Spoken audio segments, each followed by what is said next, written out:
Hello, I'm Perry Smith with your SCV NewsBreak for Friday, February 14th. As of news time, one man is fighting for his life after a nasty collision in Valencia. Two cars collided near the corner of Copper Hill and Copperstone just before 4 o'clock Friday afternoon, causing a major traffic backup in the area. One victim, described only as male, was transported by ambulance to Henry Mayo Newhall Memorial Hospital. Another victim was treated at the scene. More information will be available on our websites, scvnews.com and hometownstation.com, as it becomes available. The Indians have done it. The Hart Boys basketball team finished the season undefeated in a game seen on SCVTV. Dave Caldwell is here with the highlights. That's right, Perry. The last time a team went 10-0 in Foothill League's boys basketball was 1997, when Hart went undefeated under then head coach Mike May.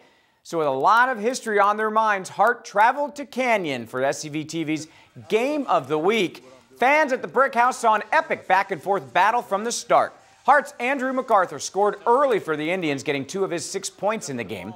Canyon's Dean Hendricks Davis countered with a strong first-half performance for 2 of his 10 in the game.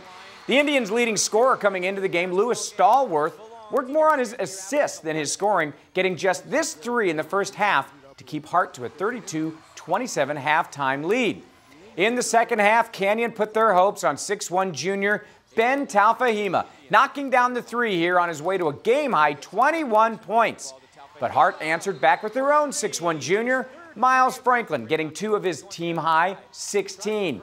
With Hart leading 53-52 in the closing seconds, Canyon had a chance but could not get the ball to fall through the cylinder, and the Hart Indians not only come away with the 1-point win, but become the first team in 17 years to go undefeated in Foothill League boys basketball. Perry, that's our look at sports. Thanks, Dave. Students may have had the day off from school Friday, but their teachers didn't. About 800 Hart District teachers and faculty attended classes at West Ranch and Rancho Pico Junior High on Friday. The Professional Development Day focused on Common Core state standards. That's the new technology-based teaching method that needs to be implemented by this next school year. Friday's courses taught teachers how to use Prezi and the new interactive version of PowerPoint. Administrators also learned how going digital could allow them to more easily compare students' test scores. One local artist is raising money and awareness for Santa Clarita's homeless by putting a face on homelessness. Arts Commissioner Gary Chopay portrays the faces of the homeless population locally in a new art exhibit called Souls of Hope. It's part of a fundraising campaign to support a year-round homeless shelter in the SCV. The exhibit is set to go on display at the Valencia Library from February 22nd to March 5th. Chopay says the shelter provides opportunities for those who might be down on their luck and looking to help themselves.